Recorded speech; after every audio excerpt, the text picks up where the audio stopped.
Welcome everyone to the May meeting of the CCMC, Cultural Center and Museum Consortium. It's great to see you. This one, we're going to talk about fundraising, not only fundraising to do renovation infrastructure type of work, but also fundraising to pay for your operations support as well. So we hope that it's a good intro to fundraising and helps bring up some questions so we can maybe create more fundraising webinars in the future to dig deeper into some of these topics and maybe to find other topics that are important to you as well. So I thought first, as Mary said, it would be great if we could introduce ourselves to each other, perhaps, instead of introducing each other. And then we'll start with Selena, and then we'll have Gregory speak, and our third speaker, Djuna, should be joining us soon, so she'll speak next. So I will start with the introduction, I guess. My name is Dixie Clough. I am the director of Museums Alaska, the Museum Association for the state, and I'm here for any needs related to your questions around cultural centers, museums, really any questions. If I don't know the answer, I'll try to find it for you. And then I'll shoot it over to, who am I seeing? I'm seeing Mary first, so I'll shoot it to you. Great, thanks, Dixie. I'm Mary Irvin. I'm curator of statewide services with the Alaska State Museums. That's the Alaska State Museum in Djuna and the Sheldon Jackson Museum in Sitka. I'm a support person for all the museums around the state, and we run a very small grant in aid program, and we're seeing applications come in this week for that. Deadline is June 1. Thank you. This is a really terrific webinar. Really looking forward to it. Next on my screen is Gregory Stewart. Gregory, could you go next? Hi, yeah, absolutely. Good afternoon, everyone. My name is Greg Stewart. I'm the Director of Grants for the Alaska Native Heritage Center. We're a statewide museum and cultural center based in Anchorage, Alaska.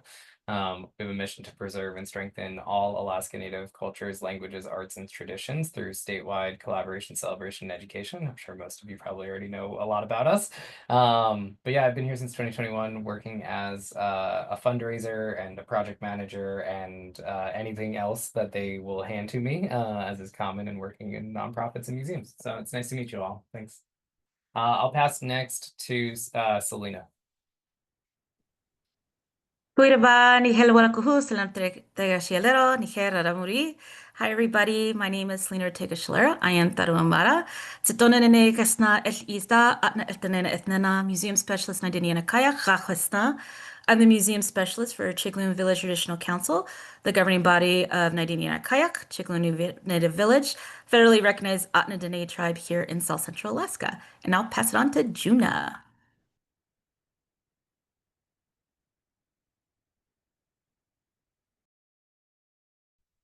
Apologies, I somehow lost my mute button. I always am really good at talking with it on. Hello, my name is Djuna Davidson. I am the director of advancement at the Alutiiq Museum down here in Kodiak, and I do our fundraising, HR, and oversee our store staff. And our mission is to preserve and share the heritage and living culture of the Alutiiq people. And excitingly, we just reopened last Thursday to the public after a nearly 2-year renovation. So yay, people can come over now. And I'll pass it to Candy. Hi, I'm Candy Barlow, the Vice President of Health Services at Alutiiq Association in Kotzebue, Alaska.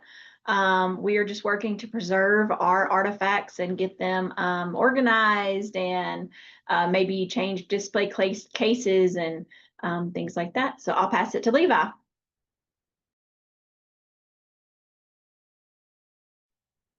Hey, yep, thank you. My name is Levi Gilbert. I'm the Special Projects Manager at Alutiiq Association. Seconding what Candy says, so getting our art pieces and artifacts here refurbished and conserved. So that's kind of maybe our stake in this whole situation, but I'm glad to be here regardless. Thank you. How about Denaya? Or is it Danae? I'm sorry, I might have said that wrong. That's okay. It's Danae. I apologize. I am stayed home from work today, not feeling very well, but I didn't want to miss out on this, so I'm not gonna show my video. But Tamai, I'm Danae Hoover. I'm the cultural director for the Native Village of Eyak in Cordova, Alaska, and we are currently working on the planning stages of building a new cultural center. And so we appreciate this webinar and opportunity. Thanks. Of course. And Teal?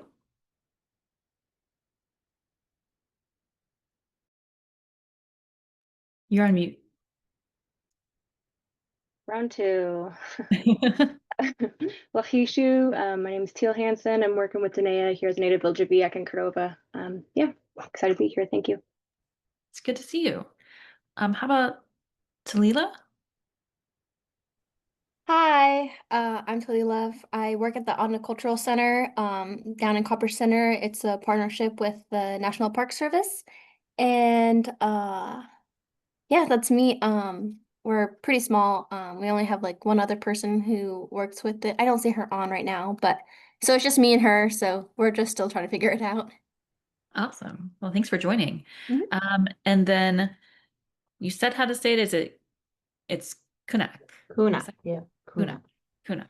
Hi, I'm Kuna Marjorie Tabone. I'm the Kadelovit Cultural Center Director here in Nome, and I've been in this position for 2 years now. So now I'm trying to join some groups to get support and figure out how the heck I run a museum and cultural center and get money. You guys have some sticky fingers for funds. But thank you for inviting. I got this email and they said fundraising. And I said, oh yeah, I should join. But yeah, I'm excited. So thank you for letting me come in on this meeting. And I guess Angie, it looks like you're the last one. Yeah, Angie. Our Hi, everybody. I'm Angie Dema. I work at the Alaska Native Heritage Center, Director of Collections and Exhibits here. And we also just opened 3 new exhibits this year. So it's been a busy one. And we're really excited that we're have the biggest hurdles behind us.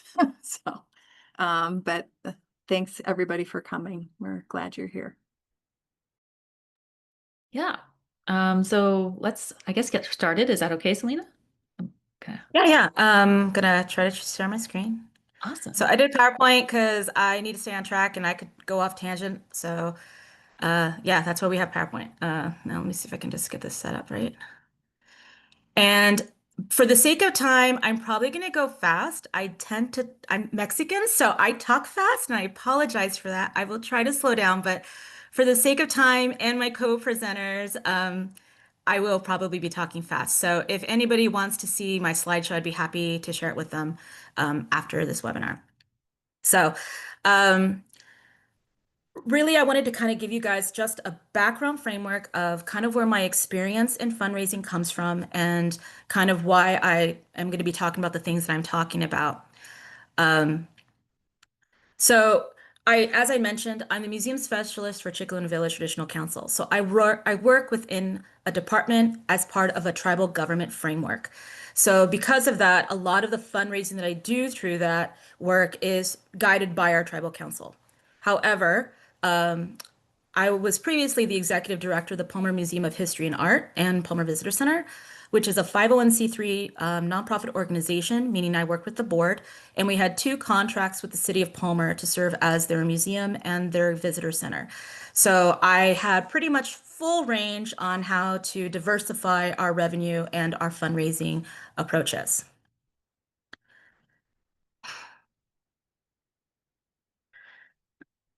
Okay, so before we get through all of the different components, and there's a lot of fundraising options that I'm providing, I really feel like there's 5 things you really need to have in your pocket to be successful at fundraising. The first is to have a clear mission and impact. Donors need to know why they should be contributing money towards your organization. So that means they need to know how you work, how your work changes their lives. And you do this through specific storytelling and also being very transparent in your operations. The next is you need to have strong relationships. I cannot stress that enough. People often give to people, not just causes. So this means you need to build long-term connections.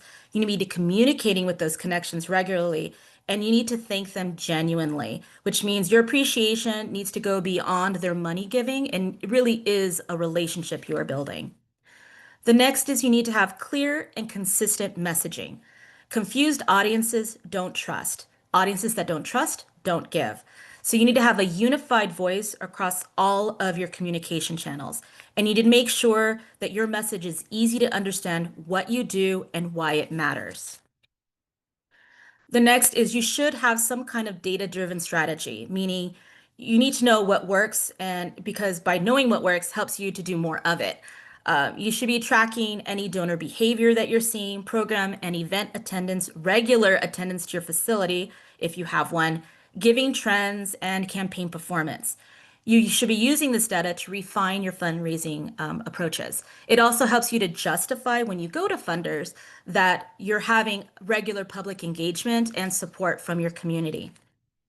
And then finally, you should be leveraging all of your existing resources. This means your staff, your institutional spaces, both inside and out, your existing programs and events, your board, if you have it, your tribal council, if they're fully engaged, and then any unearmarked funding. And I know unearmarked funding is super rare, but when you have it, you should be using this money to help generate more money. And then your fundraising plan should be year round. It shouldn't just be one time of the year. You need to think of it like advocacy. It needs to be ongoing so you can take advantages of certain times of the year. So memberships. Memberships are a great way for you to have regular ongoing monies coming into your organization if you have it. You should be doing annual membership drives. And in Alaska, this is really different. Some people like to do it during the holidays because people are in the spirit of giving. However, in Alaska, we have the PFD. So you might want to consider doing it in October, November when people have that PFD surplus of cash. Some people like to subscribe, and this is where you use that unearmarked funding to be part of the Pick, Click, Give program, which means you start kind of doing that campaign in December. So when people start registering for the PFD in January and February, they're already choosing your nonprofit or your organization to fund. You should also be having, if you can, member exclusive events or events to community members to show them, give them special privileges as being donors to your museum, so or your institution, your cultural center. This means like behind the scenes tours. You could do like special lectures, special events. If you're doing an exhibit, they're the first people that get to see your exhibit. You could do a talk with the curator. These are a lot of different ways you can cater and really make the people that are giving money to your organization, make them feel like they're being special and that their donation is actually out, kind of like outlining them out as being like significant amongst your organization. The other is tiered membership, which I know a lot of organizations do this that have membership programs, but this allows broader appeal. So people that are different amount of economic status or at different economic levels can give to the way that they can and within their means.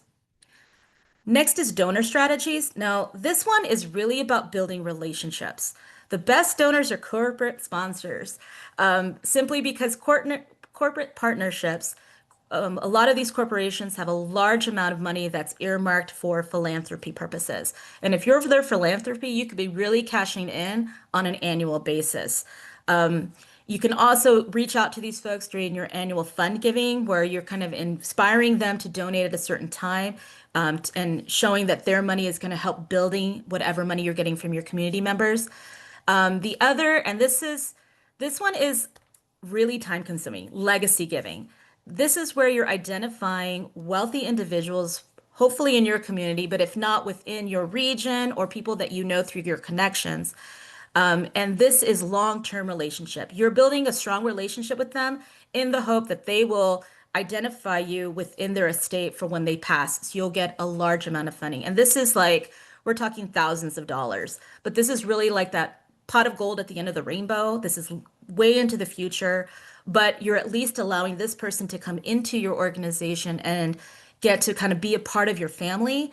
And they know that when they pass, that their money's going to go towards a good purpose.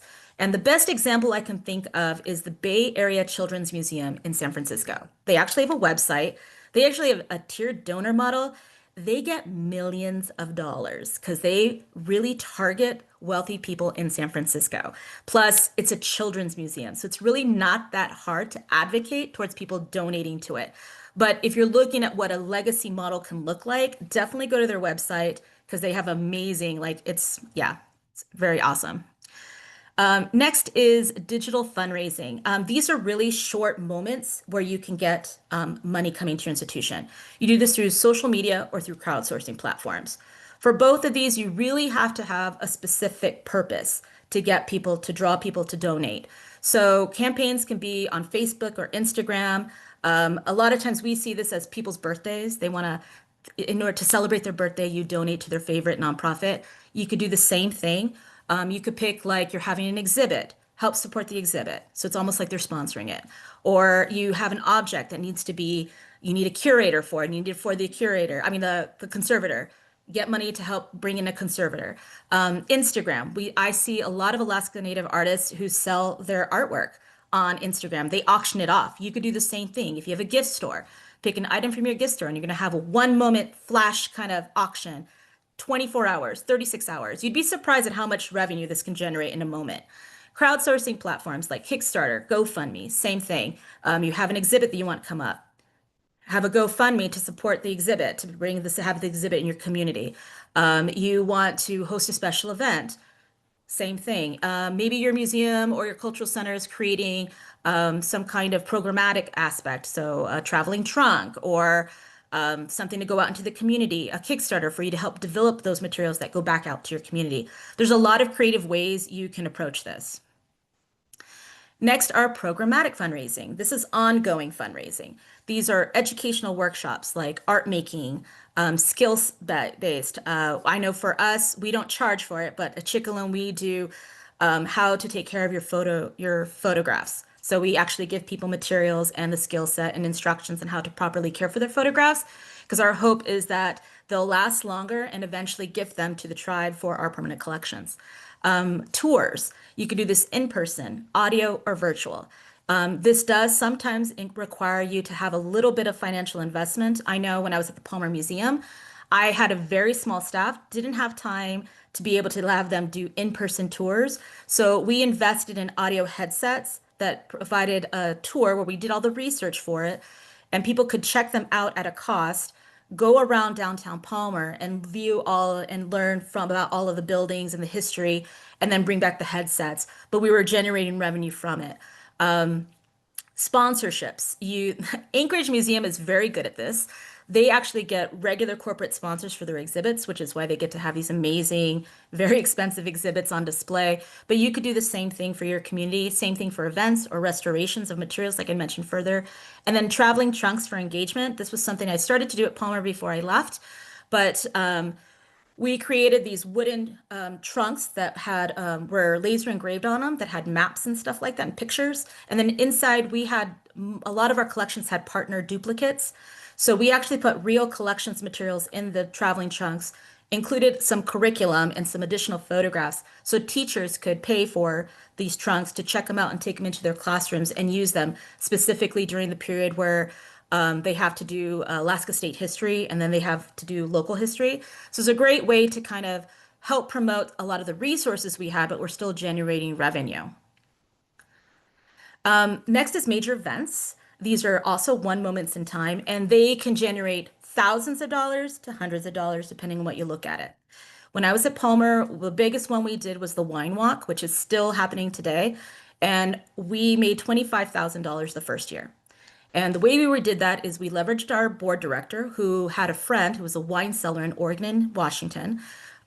She was able to get the wine at a very inexpensive at cost rate because the wine that was being brought up to Alaska wasn't actually in the Alaska market yet. And the wine seller wanted to get these vintners up in Alaska.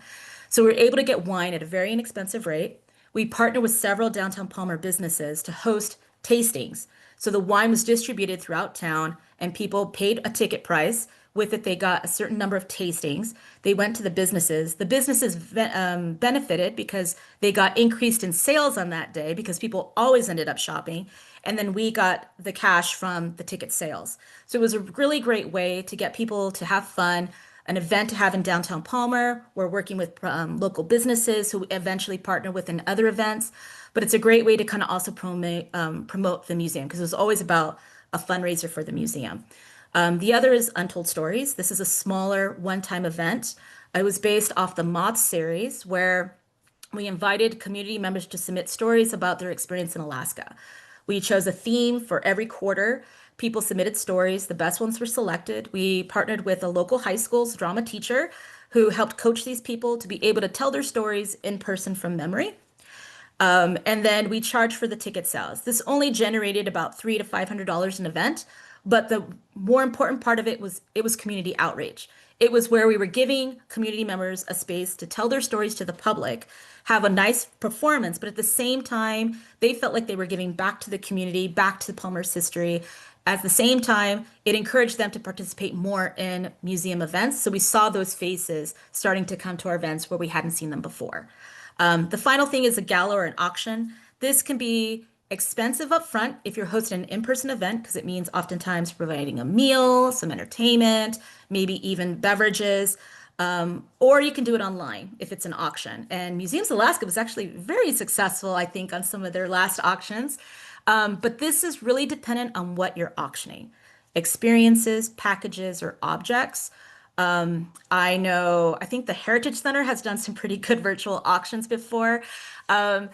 So this really is dependent on who's donating the materials, the things to your auction, but they can be extremely successful. The great thing about auctions or any kind of online virtual event is if you do it well, you're also reaching out to people outside of Alaska. So this means you can get national, international people, and the prices can go up, specifically for Alaska-specific experiences. People always want to come to Alaska, and if they can get a free tour or a free experience, they're going to want to contribute more to that because they know how expensive it is. Next are contractual services. We do this at Chickaloon, and this is where you're really leveraging your staff and your space. So these can be offering professional consultation services, cultural, archival, educational expertise, or fee-for-service opportunities. So say you have a really amazing scanner, which some organizations do. You can actually charge to digitize people's community objects if you want as a fee service. Or if you have a conservator on staff, we don't have that many conservators in our state. You could be utilizing that person to help do conservation services for another organization. Or you can even exchange services so that you're getting benefits from each other, but you're not actually charging each other. We do consultation services for our Tribal Historic Preservation Department. So our TIPO gets contracts with state agencies to do consultation for Section 106. There's a lot of different ways this can look. You definitely need to have the infrastructure and set for this kind of fundraising opportunity, but there's a lot of different things you can do. It just really depends what you have at your have access to. Finally, grants. So grants, the landscape of grants is going to change, and we've already seen it change. So I am basing this off of what I've had in the past, my access to the past, but I don't think the landscape is going to be the same, specifically over the next 3 years. And then even after that, I think it's going to drastically change, and I don't know what it's going to look like. But we have federal grants. We used to have the go-tos of NEH and IMLS, which unfortunately seems to be going away, but it looks like both are still going to be doing some granting to some degree. So it may mean having to change your approach and being able to get those grants. And it does probably mean appealing to the current administration's goals and initiatives. The last two are tribally specific. So Administration for Native Americans, SEDS and ERE. SEDS is Sustainability and Economic Development. ERE is Environmental Resources. The great thing about the ANA grants are they're 3 years and you can get up to $900,000. Plus, they allow you to purchase or buy things that a lot of the other two grants don't. Oftentimes they're offered twice a year. There is one in spring. The spring one, I believe, just changed, just ended. The fall one's coming up, I think, in August, September. But it's a quick turnaround. The applications are very involved, but the payoff is really great. But also, there's a lot of reporting on the ANA grant versus what NEH and IMLS require. The next is the Bureau of Indian Affairs. These are short-term grants, usually about 1 year to 2 years, depending on what the cause. And this is really dependent on your relationship with the BIA. And for us, we get to tap into this because we're a federally recognized tribe. So I know some of you don't have access to that because you're not, but if you are, definitely look into it. They're a really great opportunity. We use it oftentimes as bridge funding. So, and we're in between grants, we'll use this to help kind of carry us through to another period with another grantor, usually a foundational grant. To keep up to date to these federal grants, you can subscribe to grants.gov newsletter, which you get periodically, and it lets you know what granting opportunities come up. And then you can go into grants.gov. So just go to the grants.gov website and subscribe. Next are foundation grants. As I mentioned, some of these may be going as well, but for now, a lot of them are still available. We have at the national level, the Mellon Foundation, the Luce Foundation, the Murdoch Trust. Mellon is all of these foundation trusts are by invite only. So Mellon right now just finished their community archives grant, but I believe they're going to be opening up some more in the fall and in the spring. Luce Foundation often funds the arts, and the Murdoch Trust unusually funds, they love to do capital projects, which they're really great if you're building a building. But same thing, this is a relationship you have to build because you have to be invited to apply. Next, the state is the Rasmussen Foundation. We have Tier 1 and Tier 2 grants, projects above 25,000 and below 25,000. I have a feeling these are also going to change soon. And then at the regional level for me, because I'm in South Central, the Matsu Health Foundation and the Alaska Community Foundation. However, the Alaska Community Foundation has chapters within different regions of Alaska. For us, we have the Palmer one, but each one has different interests on what they want to fund. But they're really great, a smaller amount of money, but still really great to support a project or even a certain kind of work that you're doing. For foundation grants and nonprofit grants, you can subscribe to a grant finder service. It does cost. Our tribe subscribes to Instrumental, so we get a newsletter periodically. The great thing about Instrumental is we're allowed to put in what we want, the kind of work we want to get funded. And then it will sift through national grants, all different kinds, and we just get a kickback like notification, and it gives us a link to those pages where we can apply for those grants. We've been able to get grants from organizations we didn't even know existed before. So it's a really great service, but like I said, it does cost, and it depends on what kind of access you want and what kind of organization you are. And then finally, nonprofits. This one I feel like is seriously going to be disappearing soon. So if you see any of these opportunities, I definitely encourage you to apply. The national level, we've been able to get a Council on Library Information Resources, and then a National Historic Publications and Records Commission grant. These are both nonprofits that are funded through federal grants. So they're re-granters. And these two particular organizations like to fund digital initiatives or anything that has to do with audiovisual materials. So if you have recordings that you want to digitize, you can get funding for that. If you want to create a website to show your collections, they will fund that as well. Then there's state level grants, Museums Alaska, the CMF and the AAF, which you need to apply because it's sadly going to be phased out. The Alaska State Museum, like Mary mentioned, the Grant and Aid is a really great resource. And then corporations, we receive funding periodically from CIRI, but most of the Alaska Native corporations offer funding opportunities, several in cultural heritage, but it really just depends on the time of year. It really depends on what their funding levels are at. So there's a lot of different ways to do it. And that's pretty much all I've got for now. I know it was a lot. I'm sorry, it was a very quick run through. But one of the things I cannot stress enough is relationships. We have found that we've been able to get grants because of the relationships we have. We just got notified yesterday that we're getting one of those Mellon Community Archives grants, but I was a PI, thank you. I was a PI for a Mellon grant through another organization that I volunteer with, but I wouldn't have been able, I think, to get that grant if I hadn't have known the person who runs the program that grant falls under. So in cultural heritage, I have found specifically if you go for a national funder, everybody knows everybody. So the more you go to events where these funders are at, the more where you can see these donors or meet them or get introduced to them. I cannot stress enough how important that is. And if you're in a remote place, like I know some of you are, going to virtual webinars is also really important because a lot of these people are there. Going to conferences if you can is super important. So that's all I got. Thank you, Selena. That was amazing. So much information. And I know if you have any questions about this, we'll probably run right to our endpoint with the presentations, but send your questions to Mary, to Angie. I'm sure if you have specific questions for Selena, Djuna, and Gregory, they'd love to hear from you as well. So Gregory, are you able to go next? Yeah, absolutely. Which way to set the bar really high, Selena. I did not make a PowerPoint, but I can definitely add some complementary information. Your overview is excellent. If you're thinking about fundraising, that is a very strong kind of structure to have in mind at the start, right? And I think I'm just going to dive a little deeper on some of the topics you brought up, just because you kind of concluded with it. I wanted to start with relationship building. It is core to fundraising, as Selena mentioned, and there's a lot of ways that it happens in the world, in the work and the practice of fundraising, right? So you can think of relationship building like showing up to the event, finding the person that you know has the decision-making power over a certain program or whatever kind of system you're navigating, and getting that face-to-face contact. But relationship building is also the process of submitting forms into government systems, right? So all of us have an opportunity to basically be stewarding a relationship continuously with Senator Murkowski's office through the appropriations process.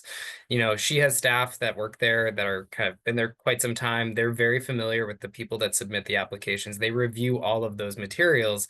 And every year, if you're continuously submitting, they're getting to know you through that process, right? And so there's kind of the interpersonal component that Selena talked about where, you know, you might know a contact and it might have been from a previous position you held or some other project that you did where you had some FaceTime or some interaction that they have the name recognition to you personally. But there's also the institution to institution relationship building, right? It's the opportunities where you continuously submit proposals or engage with them through opportunities of partnership or like kind of elevating your brand to their space and their sphere of like what they're looking at and their kind of outreach and seeking it for their kind of funding mechanisms, right? And so grants is particularly one method of just continuously doing institution to institution fundraising. That's kind of my specialty and what I do for the Heritage Center. But it's true across all of the areas that Selena was talking about, whether you're trying to garner a major gift from a corporate or an individual donor, or you're trying to get a grant from the federal government, the state government, or a foundation, that like the institutional relationship building is pretty much just as important as the interpersonal one most of the time. You really do need to have that capability to deliver on what it is you're saying in the face-to-face interactions, right? If you get these opportunities with a decision maker or someone in an institution and you're talking about how wonderful your organization is, and then they suggest something that they would like to see you do, or that they fund or that they might have opportunities for, you are probably going to say, wow, that sounds great for my organization. It sounds like we would be a good fit, but you need to have that sort of institutional capability and capacity to follow through and submit the materials and, you know, go through their systems, jump through their hoops, follow their reports, you know, all of the things that kind of maintain that integrity of the relationship, right? Because it's one thing to get face to face, it's another thing to be continuously delivering good service in the spirit of the project or program that you're pitching all the time. And so that's the thing that I think I found in relationship building that is equally as valuable as putting your name out there and getting the face-to-face is that institution to institution approach. So thinking of it kind of like a business to business model as well as just the individual to individual kind of approach. Some of the other elements that I was going to highlight too on like navigating government, obviously the landscape is changing. It's kind of always changing. I think maybe like sometimes it doesn't feel that way, but it is truly always changing. And the best way to kind of contemplate how to navigate it on a structural basis is thinking of it in levels, right? You have federal, state, and local, right? And then you also have essentially legislative and executive. We don't really deal with judicial in our world, right? But that kind of matrix of breakdown of the three kind of levels of government and the two branches that we can engage with that have some relationship to money, as you start to like map out the content, the contacts and the kind of agencies and the structure and the people who are associated with the work that you're doing in your community, you can start to build opportunities for that networking bit where you can get the face-to-face interactions. If you go down to Juneau, you can meet a lot of the state government people that exist.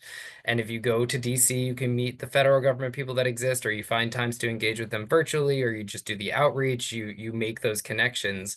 And then you're able to basically do kind of like advocacy campaigns, right? And as you're building the awareness in these various decision makers in both legislative and executive, you're helping them to wrap their head around what it is you do, what you offer, and how your services are valuable to the communities that ultimately put the legislators in office, right? And there's a component on executive branch where they each have missions, you know, depending on which agency you're talking to. You're basically trying to align your work with the mission that they are tasked with stewarding, right? So for us, a good example is the Department of Corrections. We've been actively working to make opportunities to build relationships with the State of Alaska Department of Corrections. We're doing so because there is a essentially disproportionate representation of Alaska Native peoples within the systems of the Department of Corrections. Our goal is to be able to garner contracts with the Department of Corrections for trainings to DOC staff, who we all probably know are not always doing the best in terms of cultural sensitivity, and then also offering arts and culture workshops for people inside those institutions. Part of our ethos is we believe everyone deserves access to culture, no matter who they are, what they've done, or where they're at.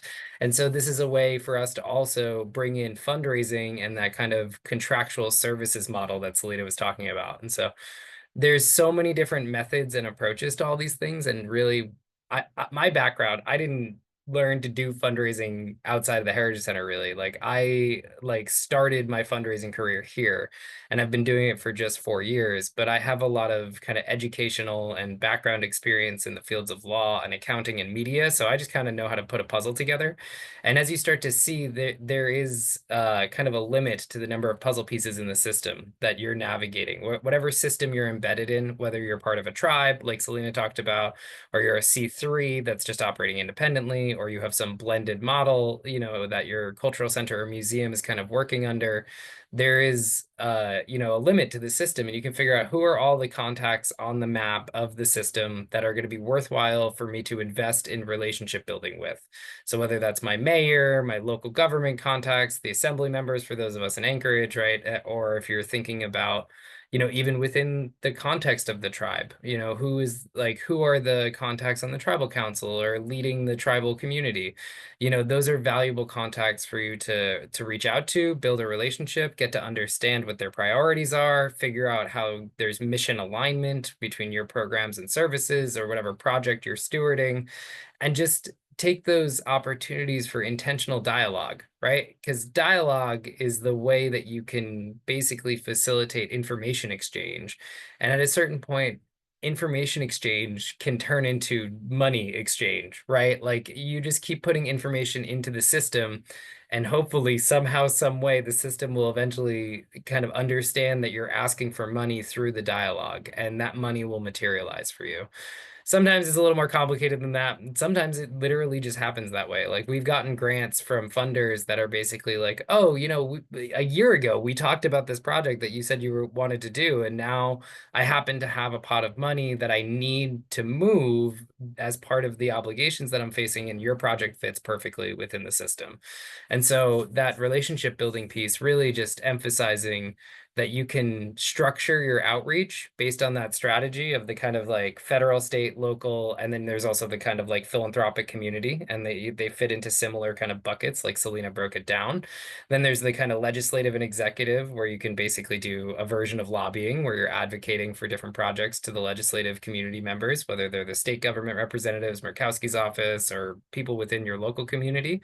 And then it's just continuous submissions. It's a numbers game, right? Just submit as often as you can to as many people as possible who you think can fund what it is you need funded, and you will eventually get something. And then recently I had someone put it to me this way: that process, as you start to get kind of funding in the door and projects moving, what you're actually generating is momentum and inertia, right? And as you build momentum and inertia towards completing your projects or advancing your organization's mission or whatever it is you're trying to fundraise for, you can get more people on. And then it kind of snowballs and snowballs until eventually you hit the point where you're like, oh, I can do more than where I was previously at. And so for us, as Angie mentioned, we just concluded 3 exhibits and we just renovated our building. Like that was years in the making of building these relationships, plugging the projects, talking to the right people, making constant submissions, right? So you just kind of, it's a numbers game, and it's a game of kind of like strategic outreach and engagement and building relationship through like those kind of dual methods, right? Of face-to-face and then institution to institution. So I have a lot of things. I've actually generated PowerPoints that are more like trainings and stuff, and I'm happy to share any resources. I just didn't do it for this one, but if there's questions and stuff, people are always welcome to reach out to me. Awesome. Okay. Yes, let's go. Is it okay to go to Djuna? Are you good? Okay. Yeah, Djuna. hi. So just so you guys know, I don't normally sound so much like a frog. My niece and nephew were in town for the museum's reopening last week, and of course they brought me some fun germs from the airplane.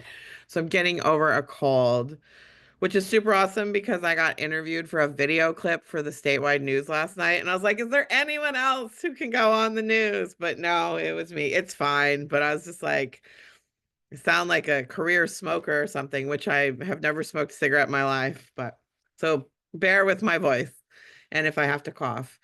So we've been pretty busy here at the Alutiiq Museum. So I did not prepare a PowerPoint just for this, but I do have possibly, if I'm gonna see if it will let me share my screen, because I have a PowerPoint that I used at the conference that happened this fall. And oh no, it's not letting me. Hold on, let me try one more time. It's not letting me share my screen. Oh no. I think everyone should have access. Well, I actually think it's because of me. It's because I didn't give Zoom access. And so I'm trying to, while I'm talking, remember my password, which I don't think I am successfully doing. I'm going to try one more thing. And if this doesn't work, I'll just do it without sharing the screen. Okay, that did not work. Can't think under pressure. So I'll just talk. Although I will encourage you guys, so there's so many different layers and chapters to fundraising, and Selena and Gregory went over a lot of stuff, and I will emphasize how much I agree with them about relationship building being one of the most foundational, important aspects of doing any kind of fundraising. My role at the Alutiiq Museum is my first professional role where I've been doing fundraising, and I've been here for almost 7 years. But I grew up in a political family. My dad represented Kodiak in the Alaska State Legislature for 8 years. And then I lived in Olympia, Washington for 20 years. And my friends and I down there, still to this day, I fly down to host it, do an annual community grassroots fundraiser. So I have a lot of background in the art of fundraising, unrelated to professionally trying to fundraise to, pay for my job. And it stands the test of time that relationship building is the number one thing. I mean, it's a universal truth that word of mouth is the best form of advertising, and it's kind of the same thing when you're doing fundraising.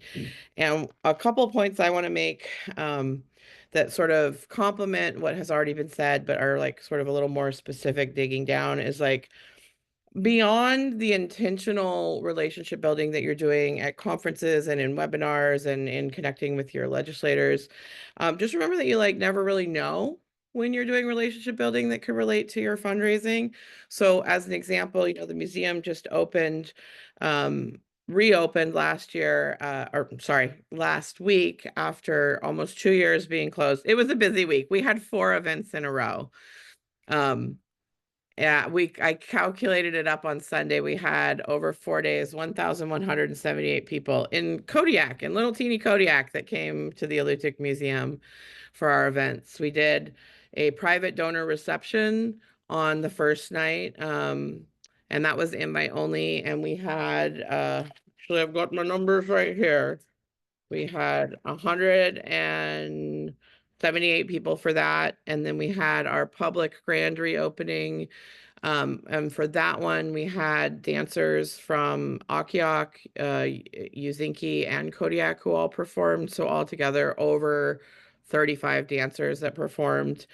And that had 568 people that attended. That was a 4-hour event. The next day, we did an Alutiiq Sukbiak Film Festival, and we had 120 people come. And then the next day, we did a native art market, and we had 265 people come. And of course, we had free gallery admission for all of these days. And you know, that's part of fundraising too, is providing this like wonderful celebration after you've achieved your goal for the community to come together. But while we were starting our capital campaign before this museum closed, one day during the summer, you know, like I think it was even like 9 months before we closed, I was just selling some earrings in the store. And I love to support artists, and I love to help people connect to who the artists are and what their story is. And I was chatting with these 2 girls, and they bought a bunch of earrings, and one of them says to me, "Hey, you know, does Trident Seafoods ever donate to you guys?" And I was like, "Well, actually, no, they don't." And she's like, "Well, I work for Trident Seafoods, and I feel like we should give you guys some money." And we exchanged contact information, and we got $10,000 from Trident Seafoods for our capital campaign.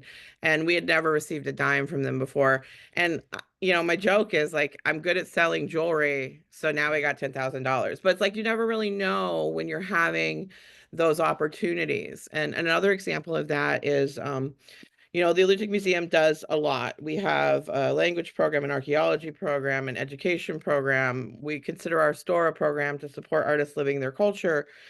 And before we were even ready to do a capital campaign, we got you know, reached out to by a young man who had served, well, actually he's an older man now, but he had served in Kodiak in the Navy in the 60s.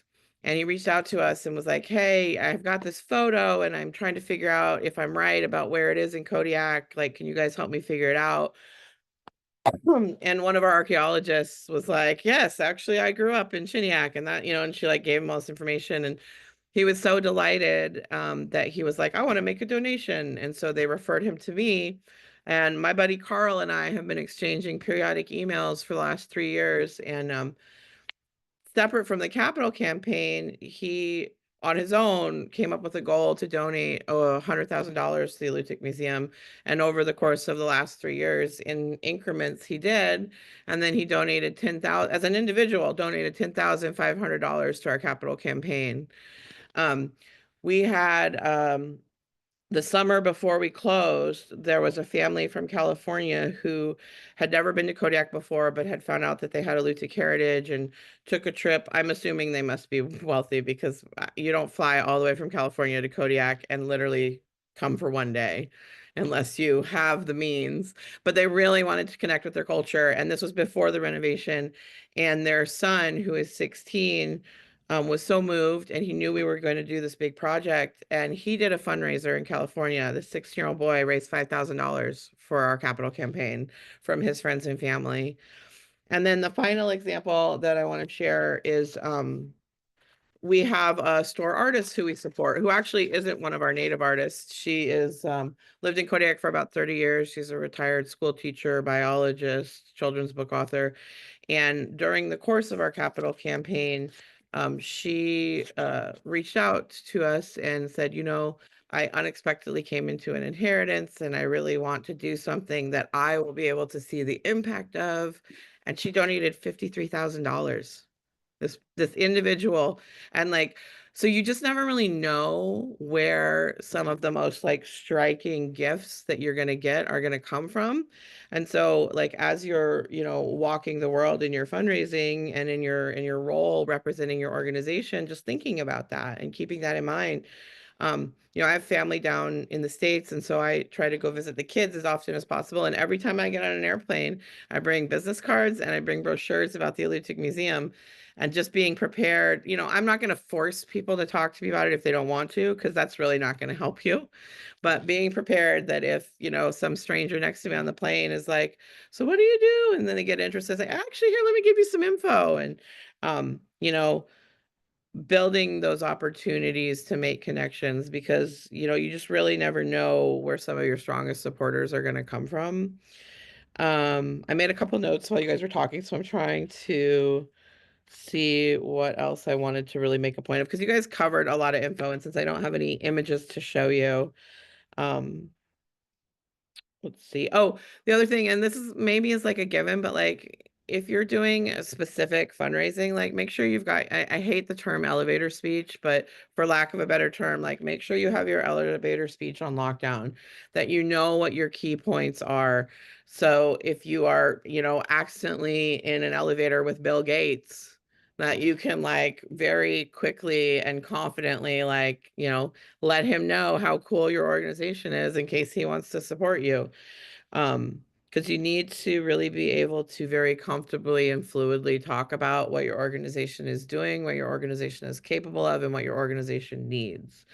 And that works whether you're talking to, someone who has money and power, like a representative from ConocoPhillips or, Lisa Murkowski, or whether, like with that kid Dex who raised the $5,000, someone that you're giving a tour to. But no matter who you're talking to, you want to be passionate and confident in how you're delivering your message. And then the other thing I don't want to forget to mention, and I know that this is, it's just, you never can be reminded enough how important it is to thank people. And not just thanking people in words, but also thanking people in opportunities to further engage, like someone who has really made a difference as a supporter for your organization, reaching out and saying, we really appreciate the support that you provided. The next time you come, like, let me know. I'd love to do a tour of our collections room for you, or, those extra little things to show that that the deeper level of appreciation besides just saying thank you. And I'm not downplaying how important it is to just say thank you. People who have a giving mindset, who have a heart for community and philanthropy, are going to give whether you thank them or not, but they're going to feel better about their giving, and they are going to be a return supporter if they feel that you value the gift that they've provided. Yeah, I think that that's probably a good stopping point, so we can have 2 minutes for questions. Oh, that's great. Yeah. Yeah, is there any questions? Since probably one question. Who wants to raise their hand first?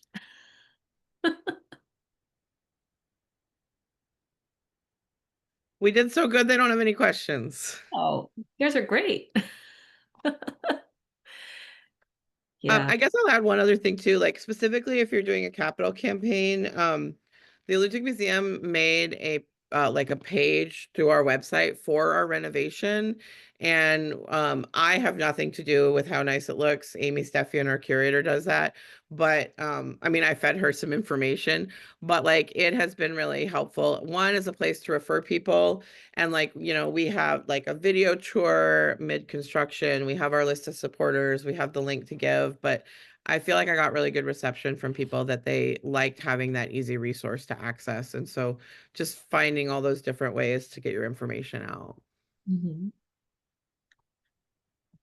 Yeah, that's a great suggestion. Also, Selena said, also if you can get to know your Which building on Oh. that note from Selena, there's it's a research task, right? You have to frame it as a research task. You want to start to gather and consolidate information, whether that's identifying all of the programmatic goals across the various programs offered by the funders that you're interested in seeking grants from, or the donors that you know in your community. You figure out what kind of stuff they're interested in, what kind of programs they do. And honestly, one of the best tools that I can suggest to you is if you're going to fundraise from foundations, go look at their 990. They're all public. They're like the easiest thing in the world to go find. All you do is type them in, Rasmussen Foundation 990, and you can see all the other grantees, and you see how much money the other people are getting. And then you can know, all right, well, like I should ask this person for something within this range, right? Don't go and ask them for $20 million because all they did give out is $10,000 grants. Yeah. Right? Reading the 990 is one of the best tools a fundraiser could ever do. So there's a lot of other ways to get to know your funders, as Selena suggests, but that one changed my game a little bit.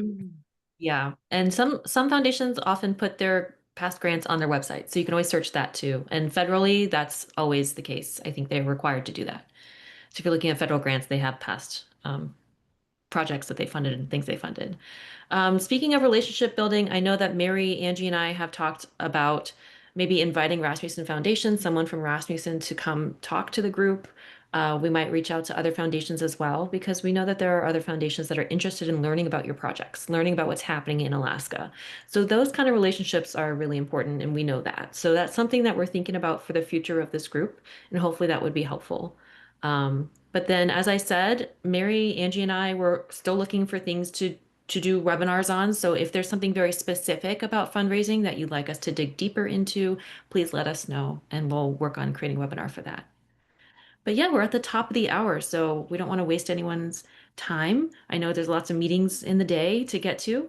So it was really great. Thank you so much, Selena, Gregory, Djuna. This was amazing. Thank you. Thanks for inviting us. Yeah. Thanks, Thank you, everybody. guys. Nice to Thanks, see everybody. everybody. Have a great rest Have of a the day. great day. Good to Bye. see you all.